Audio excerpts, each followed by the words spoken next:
Hello everyone. Today we are going to learn about what is GDP. आज हम पढ़ने जा रहे हैं कि GDP होती क्या है. तो करते हैं स्टार्ट. बेसिकली अगर हम इसकी फुल फॉर्म की बात करें तो आज हम करेंगे gross domestic product at market price.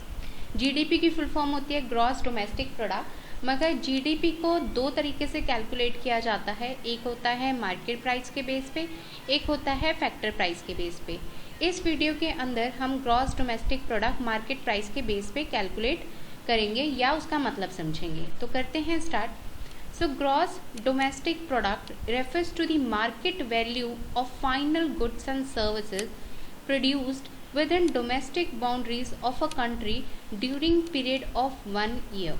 ठीक है, अब हम इसको क्लियरली डिफाइन आगे करते हैं किस तरीके से इनका मतलब है कि ग्रॉस डोमेस्टिक प्रोडक्ट क्या है. एग्रीगेटेड टोटल है सबका. ठीक है, उस टोटल को ही हम क्या कहते हैं, ग्रॉस कहते हैं इन इकोनॉमिक्स टर्म. किसकी बात की गई है, टोटल की. कहाँ, डोमेस्टिक की, means with in the country. ठीक है, किसकी बात की गई है, प्रोडक्ट की. अब वो प्रोडक्ट में क्या क्या इंक्लूड होता है वो हम अगली स्लाइड्स में करेंगे. जीडीपी नॉर्मली हम किस तरीके से कैलकुलेट करते हैं, क्योंकि हमने कहा कि हम मार्केट प्राइस पे कैलकुलेट करेंगे, तो P into Q. P stands for market price and Q stands for final goods and services produced within given period of time. अब हम इनको इंडिविजुअली समझते हैं. देखो फर्स्ट दोबारा से हम उसी मीनिंग पे आएंगे, पहले इनको समझते हैं ताकि आपको क्लियर समझ आए कि ग्रॉस डोमेस्टिक प्रोडक्ट होता क्या है.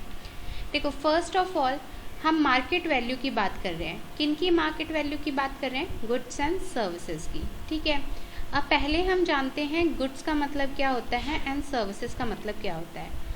गुड्स का मतलब फिजिकल प्रोडक्ट्स जिनको हम छू सकते हैं, टच कर सकते हैं, वो हमारे क्या होते हैं, गुड्स होते हैं. ठीक है, अब उन गुड्स की कौन सी वैल्यू लेनी है, सिर्फ और सिर्फ मार्केट वैल्यू. ठीक है, कोई भी चीज़ जो बन के तैयार हो चुकी है और मार्केट में बिकने के लिए रेडी है, तो अगर आज के दिन पे मैं मार्केट में जाके वो प्रोडक्ट खरीदती हूँ तो मुझे क्या प्राइस पे करना पड़ेगा, उसको बोलते हैं मार्केट वैल्यू. ठीक है, जैसे कि आप स्लाइड में देख रहे हो, फॉर एग्जांपल गुड्स का लेते हैं. यहाँ आप एक हाउस देख रहे हो, ये हाउस बन के तैयार हो चुका है. तो अगर आज के दिन पे मेरे को इसकी जीडीपी यानी कि वैल्यू निकालनी है, तो हम निकालेंगे कि आज के दिन पे ये अगर हाउस को बेचने जाएं, ठीक है, तो इसकी क्या मार्केट वैल्यू है वो. अब इसके अंदर फाइनल गुड्स होती हैं, इनकी पूरी तरीके से जो बन के तैयार होती हैं. ठीक है, अगर ये वर्क इन प्रोग्रेस में है या जिनकी कंस्ट्रक्शन अभी चल रही है, फॉर एग्जांपल अगर बिल्डिंग्स हैं उनकी कंस्ट्रक्शन अभी चल रही है, तो वो आपकी फाइनल गुड्स नहीं है, उसकी वैल्यू आप काउंट नहीं करोगे. जो चीज़ बन के तैयार हो चुकी है और मार्केट में बिकने के लिए रेडी है, उसको ही उन्हीं की वैल्यू आप काउंट करोगे. अब इसमें पूरी एज अ प्रोडक्ट को एज अ एक होल लिया जाता है. ठीक है, अगर हम हाउस की बात करें तो इसके अंदर सीमेंट का प्राइस ऑलरेडी इंक्लूड होगा. ठीक है ना, आगे पत्थरों का इंक्लूड होगा, लकड़ी का इंक्लूड होगा, ग्लासेस का इंक्लूड होगा. इसलिए कॉम्पोजिट एक वैल्यू कैलकुलेट होगी एज अ हाउस की. एक हाउस की टोटल हम बेचने जाएं तो कितने का बिकेगा. ठीक है, अब हम इसमें गुड्स की लेते हैं. अगेन गुड्स में कोई भी प्रोडक्ट जिसको आप मार्केट से खरीद सकते हो, जिसको आप छू सकते हो, उसको गुड्स कहते हैं. अब बात आती है सर्विसेज की. सर्विसेज क्या होती हैं, वो चीज़ें जो आप गेन करते हैं बट इनटैंजिबल फॉर्म में होती है, जिसको आप छू नहीं सकते. ठीक है, फॉर एग्जाम्पल आप कॉलेज या स्कूल में पढ़ते हो, एजुकेशन लेते हो. ठीक है, वहाँ आप एक पर्टिकुलर फीस सबमिट करते हो और उसके बदले आपको सर्विसेज प्रोवाइड की जाती है.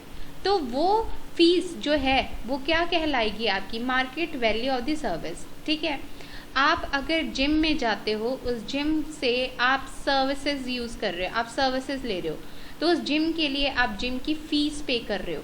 वो भी क्या है, आप एक पर्टिकुलर यानी कि पे कर रहे हो, that is the market value of service.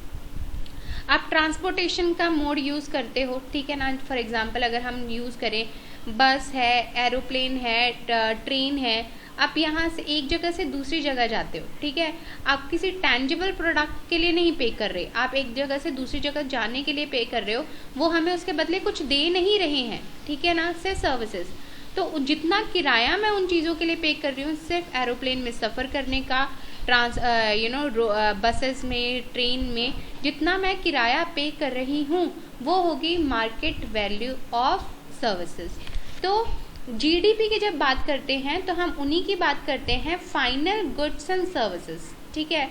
वो सर्विसेज जो बन के वो गुड्स एंड सर्विसेज जो अब मैं मार्केट में बेचने के लिए रेडी हूँ और किस प्राइस पे बेचने के लिए रेडी हूँ, उनकी जितनी वैल्यू होगी उन सबका मैंने टोटल कर देना है। ये थी market value goods and services. अब आगे करते हैं।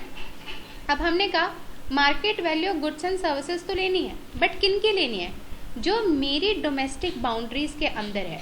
अगर हम कहें कि इंडिया की जीडीपी आपने निकालनी है तो इंडिया की बाउंड्रीज के अंदर जो चीज़ें बन के तैयार हो चुकी हैं और मार्केट में बेचने के लिए रेडी हैं, हम सिर्फ वो ही लेंगे। जब हम बात करते हैं इंडिया की डोमेस्टिक बाउंड्रीज की, तो इन बाउंड्रीज में आएगा क्या क्या?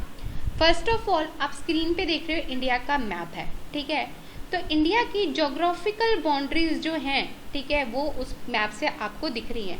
यानी कि इंडिया के अंदर अगर फॉरेन की कोई कंपनी है वो आके चीज़ बना रही है तो वो हमारी जीडीपी के अंदर आएगी। क्योंकि वो हमारी डोमेस्टिक बाउंड्रीज के अंदर है। तो जोग्राफिकल बाउंड्रीज हमारी डोमेस्टिक बाउंड्रीज के अंदर आएंगी। फिर आप यहाँ देख रहे हो, उसके बाद जोग्राफिकल बाउंड्रीज आती हैं, देन आती है पॉलिटिकल बाउंड्रीज।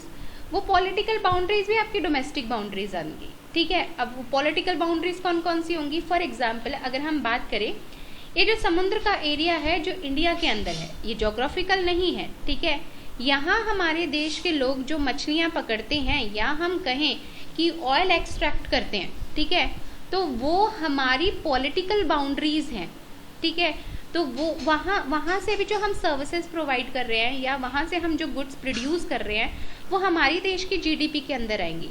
एग्जाम्पल जैसे आप यहाँ लास्ट पिक्चर में देख रहे हो, अगर एयरलाइंस है, अगर वो हमारे देश से उड़ान लेती हैं, हमारे देश की हैं, ठीक है, और यहाँ से जाती हैं, डिपार्चर होती है और कहीं और अराइव्ड होती हैं, तो अगर वो हमारी पॉलिटिकल बाउंड्रीज के अंदर है तो उनकी वैल्यू जो वो सर्विसेज दे रही हैं वो हमारी देश की जीडीपी के अंदर आएंगी, ठीक है।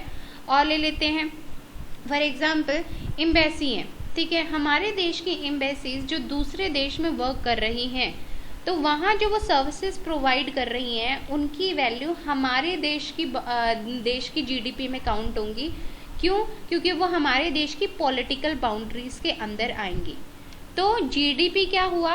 वो चीज़ें, वो गुड्स एंड सर्विसेज जो बन के रेडी हो चुकी हैं, जो मार्केट में बेचने के लिए रेडी हैं, उनकी वैल्यू क्या है? किनकी वैल्यू? जो आपके डोमेस्टिक बाउंड्रीज के अंदर प्रोड्यूस हुई हैं। डोमेस्टिक बाउंड्रीज मतलब geographical boundaries and political boundaries, ठीक है। अब दोबारा से रीड करते हैं। So gross domestic product refers to the market value of final goods and services. I hope आपको समझ आ गया हो। मार्केट वैल्यू मतलब आज के दिन पे अगर मेरे को परचेज करनी पड़ी कोई चीज़ तो मेरे को वो कितने दाम में पड़ेगी। कौन सी? फाइनल गुड्स एंड सर्विसेज, यानी कि जो चीज़ें पूरी तरीके से बन के रेडी हो चुकी हैं, जो कंजम्पशन के लिए रेडी हैं, ठीक है। जिनका कंस्ट्रक्शन चल रहा है, जो बन के रेडी नहीं हुई, उनको नहीं काउंट करेंगे। कहाँ प्रोड्यूस होनी चाहिए? Produced with in the domestic boundaries of a country, ठीक है, हमारी देश की सीमाओं के अंदर। और वो देश की सीमाएं सिर्फ जोग्राफिकल बाउंड्रीज नहीं है, पॉलिटिकल बाउंड्रीज भी हैं। कितने टाइम पीरियड के अंदर? With in the period of 1 year. Normally ये 1 ईयर होता है हमारा फाइनेंशियल ईयर, जो कि 1 अप्रैल से लेकर 31 मार्च तक चलता है।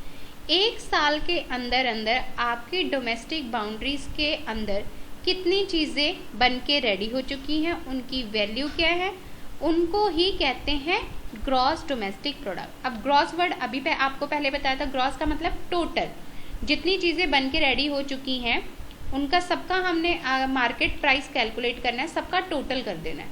इकोनॉमिक्स में उसको हम टोटल को क्या बोलते हैं? ग्रॉस, ठीक है। तो आई होप ये था हमारा gross domestic product at market price. Hope so कि आपको समझ आ गया हो। Thank you very much.